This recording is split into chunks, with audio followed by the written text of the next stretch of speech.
اعوذ باللہ من الشیطان الرجیم بسم اللہ الرحمن الرحیم یا ایھا الذین آمنوا اتقوا اللہ وکونوا مع الصادقین واستعینوا بالصبر والصلاۃ ان اللہ مع الصابرین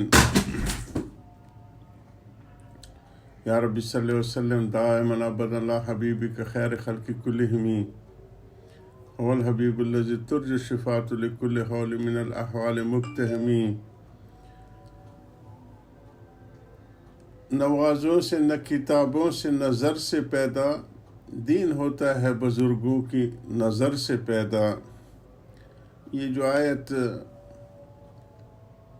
کونوا مع صادقین کو میں نے شروع میں پڑھا، اسی کے تقریباً عنوان حضرت کی 162 نمبر صفحے پہ چل رکھے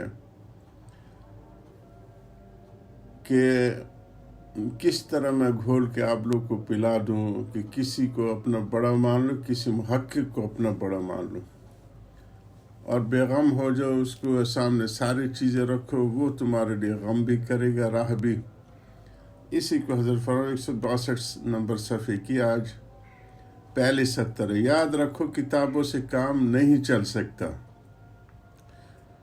اور کتابیں جو ہوتی ہیں یہ تو فنڈامنٹلز ہوتی ہیں، اس میں تو کوئی شک نہیں ہے، لیکن فن کے ماہروں کے لیے ہوتی ہے، اور فن کے ماہروں میں بھی ابتدائی تو ان کو صرف شدھ بدھ سکھائی جاتی ہے، کسبی چیزیں ہیں۔ سارے فن جو ہے نا یہ اس کی ابتدا کسبی ہے، انتہا جو ہے وہ بھی چیز ہوتی ہے جو اللہ سبحانہ تعالیٰ اپنی خاص عطا سے کمال عطا فرما دیتے ہیں، جیسے کہ ڈاکٹر کے مطب میں یا اس کی کلینک میں گھستے ہوئی وہ لکھنا شروع کر دیتے ہیں، کچھ سائن ہوتے ہیں، اشارے ہوتے ہیں، کوئی سمپٹم ہوتے ہیں۔ اس طرح جو ہے اللہ سبحانہ تعالیٰ انہوں نے کتابوں کے ریفرنس سے وہ مختلف چیزوں سے ان کی وہ لے کے اجتہاد کرتا ہے اور پھر وہ نسخہ لکھتا ہے۔ یہی اللہ والوں کو ہوتا ہے، ہوتی بات وہی ہے جو کتابی ہوتی ہے، لیکن اللہ سبحانہ تعالیٰ کی خاص عطا ان کو ہوتی ہے۔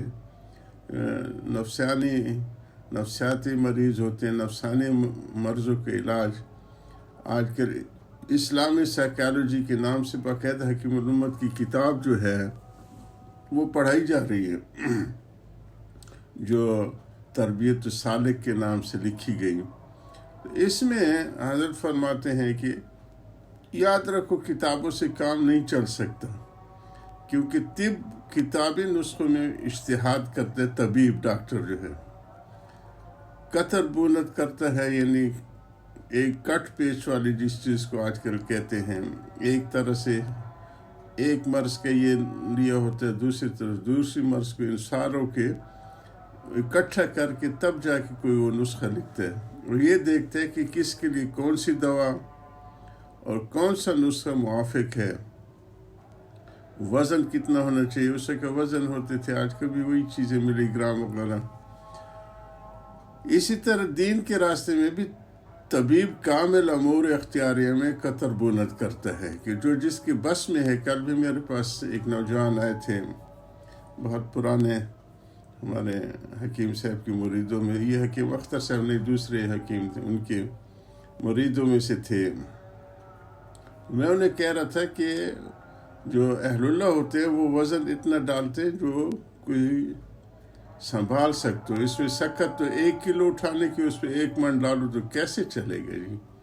یہ وہ چیزیں ہوتی ہیں کہ دوا کون سا موافق ہے اور وزن کتنا ہونا چاہیے۔ اسی طرح دین کے راستے میں طبیب کامل امور اختیاریہ میں قطر بونت کرتا ہے کہ اس کا وزن اٹھانے کی کتنی سکت ہے۔ اس قید کا فائدہ یہ ہے کہ قطر بونت اصول و مقاصد میں نہیں ہوتی، بلکہ طریق اور تدبیر میں ہوتی ہے کہ اس مقاصد کے لیے اس کو تیار کیا جائے، اس کی قوت و سخت کو بڑھایا جائے، یہ اس میں ہوتی ہے، تدبیر میں ہوتی ہے۔ یہی میں کہتا ہوں کہ ہمارے ہاں اور دوسرے خلیجی ملکوں میں مشکل یہ ہے کہ ہمارے ہاں یہ معالجات ہوتے تصوف کی جتنی چیزیں، وہ اس کو عقائد کا حصہ سمجھ بیٹھتے ہیں. ہم اسے کہتے ہیں ان عقائد اور مقاصد تک پہنچانے کے لیے معالجات ہیں، طریق و تدبیر میں ہوتی ہے. اور میں نے اس لیے کہہ دیا کہ آج کل بعض لوگ علماء سے اصول و مقاصد میں قطر بونت کی درخواست کرتے ہیں کہ ذرا سا سود جائز کر دو. یہ پرانا مرض ہے جی. آج کل تو بہت اسلامی ملکوں نے اس کو بالکل وہ کر دیا جی. اس اصول سے بہت زیادہ روح گردانی کر کے دیکھیں حضرت کے زمانے میں غنیمت تھا کہ پھر بھی کچھ نہ کچھ بات مان لیتے تھے. اور اب بینکوں نے تو بالکل وہ کر دیا جی، تباہی مچا دی سود کو تو بالکل والا معاملہ. اور حدیث میں بھی آتے ہیں کہ آخری زمانے میں اس کے جو دھواں ہر ایک ناک میں جائے گا. وہی زمانہ چونکہ آ رہا ہے. تو حضرت فرما رہے ہیں کہ ہمارے لیے آسان کر دو، ذرا سا سود جائز کر دو، ذرا سی رشوت جائز کر دو. یہ سوال حماقت کا ہے، کیونکہ اصول و مقاصد میں کسی کی رائے کو دخل نہیں ہو سکتا. جو حرام قطعی ہیں وہ حرام رہیں گے، جو اسی طرح فرض ہیں ان میں کسی کو دخل نہیں ہے کہ اس میں وہ کرے.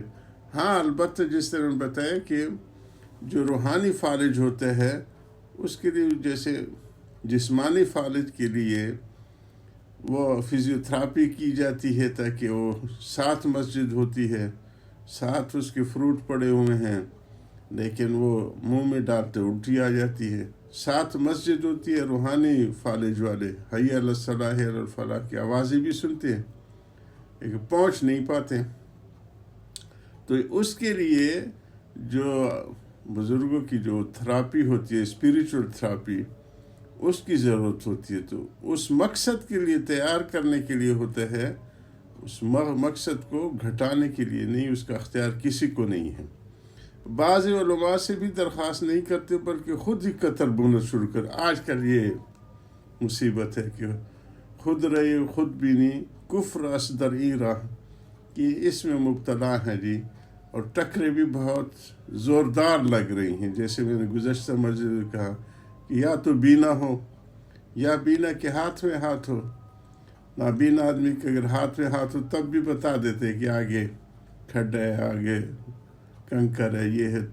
تو نہ بینا ہے نہ بینا کے ہاتھ میں ہاتھ ہے، تو بلکہ خود ہی قطر بونا شروع کر دیتے ہیں، کٹائی چھٹائی کر دیتے. چنانچہ ایک شخص نے یہ غضب کیا کہ سود کی حلت پر ایک رسالہ لکھ مارا اور اس میں لکھا کہ سود حرام نہیں، حرام الربا، جس میں اصل تو یہ لفظ ہے. تو انہوں نے ربودن فارسی سے لے کے بالزمہ اس سے جو ہے نا پیش کے ساتھ اس کو جو فارسی میں ربودن سے ماخذ ہے، یعنی یہ ہے کہ اللہ تعالیٰ نے غضب کو حرام کیا. ربودن فارسی میں غضب کو کہتے ہیں، غصہ، غضب. لا تغضب، کسی کا مال کا جبرن نہ چھینو، یعنی جو لوٹی کرنے والے ڈکیٹ ہیں ان کے لیے ہے، سود خوروں کے لیے، سودیوں کے لیے نہیں ہے. اس سے کوئی پوچھے کہ جو ربا ربودن سے ماخذ ہوگا وہ عربی لفظ ہوگا یا فارسی؟ ظالم نے قرآن کو فارسی کا قرآن بنا دیا جی. مگر غنیمت ہے کہ اس نے ایسی تعریف کی جس کی غلطی پر مسلمان مطلع ہو سکتا ہے، کہ مسلمان کو اس کی اطلاع ہو جاتی ہے کہ یہ تو اصل سے ہٹ گئے ہیں. اور بعض ایسا دھوکہ دیتے ہیں جس سے عوام گمراہ ہو جاتے ہیں.